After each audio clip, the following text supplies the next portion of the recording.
네, 경제 요 정도는 알아야 한다. 박연미의 경제 요정 시작합니다. 박연미 경제 전문 기자와 함께합니다. 안녕하십니까? 안녕하세요. 예, 오늘은 뭐 증시 얘기 안 할 수가 없습니다. 아침에 일어났는데 깜짝 놀랐습니다. 뭐 네, 다우지수, 뭐 나스닥, 유가까지 전부 다 폭락을 했네요. 그러니까요. 더구나 이게 사상 최초로 나스닥이 1만 고지를 돌파한 바로 다음 날이었잖아요. 그러니까 1만 닥, 그 뭐라 그러죠? 나스닥에는 만스닥이라고도 하잖아요. 그래서 우스갯소리로. 예. 네. 음. 그런데 지난밤 뉴욕 증시의 온도는 완전히 달랐습니다.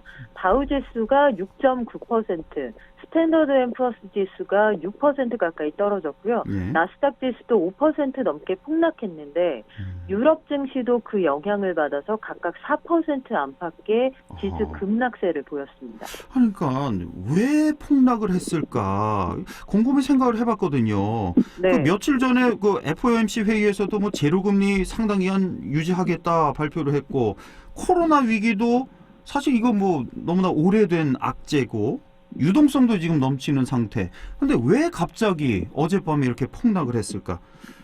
어떻게 보십니까? 그 이유를 설명이 좀 될까요? 최근 들어 증시를 끌어올리는 건 뭐 무엇보다도 너무나 풍부한 유동성이에요. 예. 쉽게 말하면 전 세계에 돈이 너무나 많이 풀려 있는데 이 자산의 가치는 어떻게 될지 예단하기 어렵다 보니 흔들리고 있는 증시로 돈이 쏟아져 들어가고 있다. 여기까지는 이해가 되는데 예. 그 다음 부분이 논리적으로 납득이 안 되는 건 말씀하신 것처럼 그 미 연준이 당분간 계속해서 돈을 풀고 초저금리 상태를 유지하겠다 이렇게 발표를 하자마자 나스닥이 사상 최고점을 찍었단 말이죠. 예. 그런데 그 얘기는 그 계속해서 유동성이 공급될 거라는 전망이기도 하지만 왜라는 측면을 고민을 해보면 예. 그만큼 경제 상황이 어렵다는 얘기잖아요.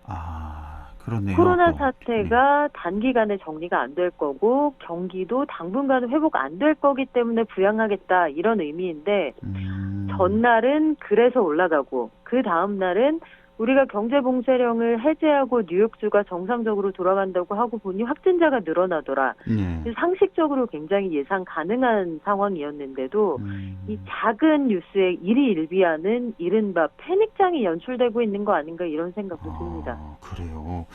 그러면 이걸 어떻게 봐야 되죠? 이 어젯밤에 그 폭락이 일시적인 그 뭐죠 피로감에서 오는 일시적인 폭락일까? 아니면 앞으로 그 왜 W 파동이라고 하나요? 폭락했다가 네. 지금 이제 오른 상태인데 다시 앞으로는 당분간 떨어질까?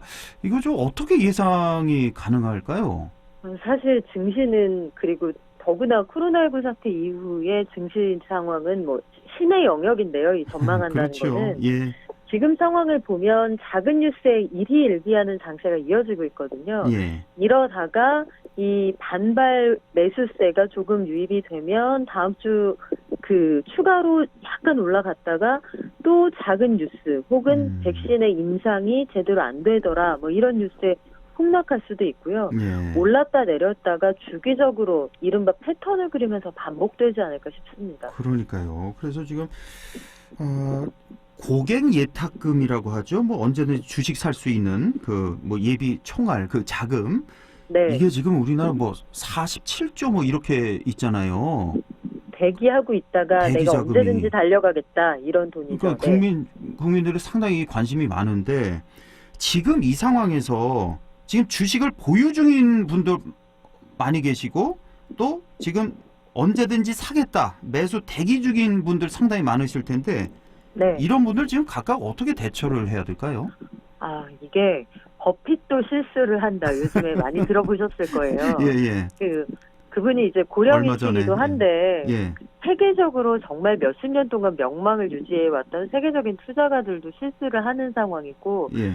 한동안 막 사들였던 항공주를 좀 되팔고도 있습니다. 상황을 보면 이게 참 예단하기 어려운 상황이구나 짐작해 볼 수가 있는데요. 네. 이미 가지고 계신 분들은 반짝 올랐을 때 좀 조금씩 차익을 실현하시는 걸 권해드리고 싶고요. 예. 그 추가로 들어가시려는 분들이 문제인 건데 예.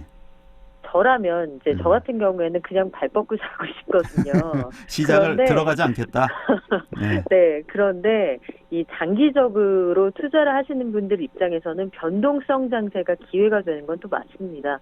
지나치게 저평가돼 있다고 보시는 우량주들 있잖아요. 예, 예. 그리고 최근 들어서 우리가 잠깐만 말씀을 좀 추가로 드리면 미국에서 수소 트럭차 회사 니콜라라는 회사 주가가 폭등했다는 소식 혹시 들으셨는지 모르겠어요. 이거 살짝 들었어요. 그렇지 않아도 좀 여쭤보려고 네. 그랬어요. 이게 무슨 내용인지. 네, 예. 한화그룹이 이 회사의 시장 가치를 미리 내다보고 예. 이 회사에다가 2년 전에 얼마 안 되는 돈, 그러니까 기업 입장에서는 얼마 안 되는 돈 1,100억 원을 투자했다가 1,100억 원. 네, 현재 가치로는 이제 주식 평가액입니다. 실현을 해야 돈이 되는 돈입니다만 예, 예. 평가액으로는 지금 거의 2조 원 정도 이렇게 올라가 있거든요. 가치가. 1,000억 원을 투자했는데 2조 원이라고요? 1,100억 원이 2조 원이 된 거죠. 그러면은 몇 배예요? 20배예요? 그렇습니다. 이런 식으로 예. 꿈과 희망을 먹고 자라는 데가 또 주식시장이기도 한 거예요. 예. 근데 재밌는 건 제가 지금 말씀드리는 이 니콜라라고 하는 친환경 수소트럭 회사, 이 회사가 아직까지 만든 트럭이 한 대도 없습니다. 한 대도 없는데 이렇게 트럭이 올랐어요. 한 대도 없는 트럭 회사인데 야. 지난 9일 기준으로 미국의 그 전통적인 자동차 회사 포드의 시가총액을 이미 앞지른 상태거든요. 그렇습니까? 네. 예. 이 상장 사거래일 만에 지금 10일 기준으로 현재 시간 65.01달러로 거래를 마감을 했으니까 예. 상승세가 무서워요. 근데 다만 이런 것들은 제가 지금 두 가지를 같이 말씀드리고 있는데 미래 가치가 있을 것으로 보이는 친환경 수소트럭 회사의 주가가 올랐습니다. 그런데 트럭은 아직 한 대도 안 만들었습니다. 두 가지 말씀을 동시에 드리잖아요. 예. 이렇게 잘 나가다가 어느 날 지금 짓고 있는 공장이 잘 안 지어진다고 합니다. 라든지 트럭을 막상 만들었는데 수소만 가지고는 그 연비가 안 나온다고 하네요. 이런 소식을 전해드리면 또 폭락할 수도 있는 거죠. 그럼요. 그래서 현재의 주가가 꿈과 희망과 4차 산업혁명과 그린 뉴딜과 이 모든 것에 대한 가능성이 뭉뚱그려져 있는데 굉장히 불안정한 건 또한 사실입니다. 그렇군요. 예.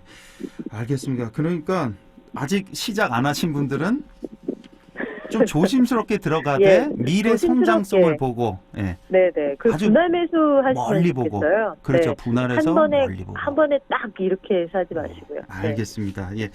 자, 간밤에 미국 증시가 이래서 우리나라 증시 이거 폭락하는 거 아니냐 걱정들 많이 하셨을 텐데 우리는 어땠습니까 오늘?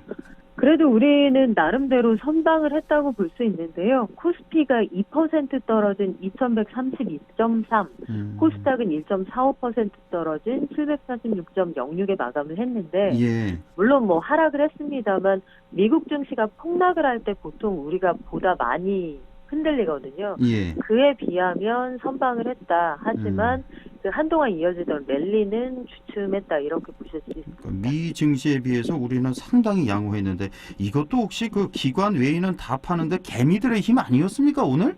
또? 그래서 좀 걱정되기도 해요. 이 그렇죠. 개미들이 떨어지는 지수를 끌어올릴 정도로 계속 모여들고 있다는 건데 이러다가 뭐 다시 2000선이 무너졌습니다. 이런 소식 전해드리면 또 다들 울적해 하실까봐 그러니까요. 걱정이 되기도 합니다. 그렇습니다. 예, 이 증시는 신의 영역이라고 하셨는데 저는 개인적으로 이렇게 예상하기에 저는 반드시 또 한번 떨어질 것 같거든요. 그게 언제가 될지 모르지만 아마 그래서 패턴을 그리지 않을까 싶어요. 그러니까요. 그래서 이제 박연미 기자 말씀하셨듯이 조심스럽게 아직 시작 안 하신 분들은 들어가시는 게 낫지 않을까라는 그런 생각을 좀 해보고요.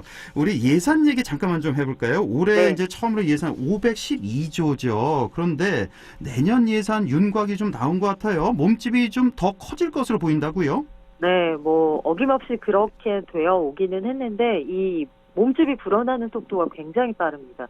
불과 4년 전에 제가 예산 400조 원 슈퍼 예산 시대가 열렸습니다 말씀드렸는데 올해가 512조 원을 넘어섰잖아요. 그리고 내년도 예산안을 짜려면 이제 각 부처의 소용을 기획재정부에 제출을 해야 하는데요. 일단 각 부처의 요구액만 모아놓은 것을 봐도 542조 9천억 원입니다. 한국판 뉴딜 사업부터 시작해서 여러 가지 고용정책, 문재인 정부가 추진하려고 하는 정책들을 위해서는 이 재정 확대가 불가피하다 이런 입장인데 예. 보통은 이렇게 모은 예산안을 가지고 국회에 제출하면 여기서 더 늘어나는 경우들이 많았거든요. 아, 늘어나요, 국회의원들이 보통? 원하는 예산들이 추가가 아. 되기 때문에 예. 일부 삭감이 있어도 이 총량에서 늘어나는 경우가 꽤 많았습니다. 그래서 예. 550조 원 이상이 될 수도 있다 이런 음. 전망도 나와 있습니다. 보통 이제 국회 심의 과정에서 좀 이것저것 좀 삭감할 것 같은데, 네. 그러니까 왜 그거 아닙니까? 힘 있는 국회의원들 뭐 그 지역의 지역구 SOC 예산 좀 이렇게 늘리고 그런 과정이 좀 있나요? 그렇죠. 그런 아, 과정 때문에 그렇게 봐야 되는군요. 보통은 뭐 어디는 삭감됐다라고 하지만 총량으로 보면 정부 제출안보다 뭐 본 예산 대비 얼마가 늘어났다 이런 식으로 보도가 되는데요. 예. 그게 결국은 보통 SOC 관련해서 늘어나더라고요. 그러니까 자기 지역구 예산을 늘리기 위해서 정부안을 삭감하는 그런 모습들 네. 볼 수가 있었는데, 그런 모습은 좀 없어져야 되겠고요. 21대 국회부터는. 예산, 잠깐만 좀 볼까요? 그 복지 예산이 좀 많이 늘었을 것 같은데요?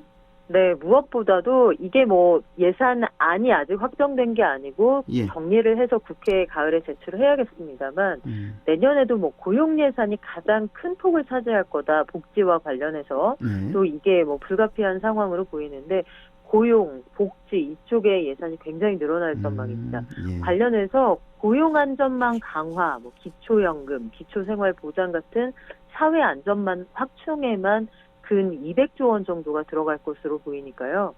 경제 상황이 악화될수록 이쪽 예산이 커질 수밖에 없겠구나. 이것 또한 짐작해 볼 수가 있습니다. 예, 지금까지 경제요정 박연미 경제전문기자와 함께했습니다. 고맙습니다.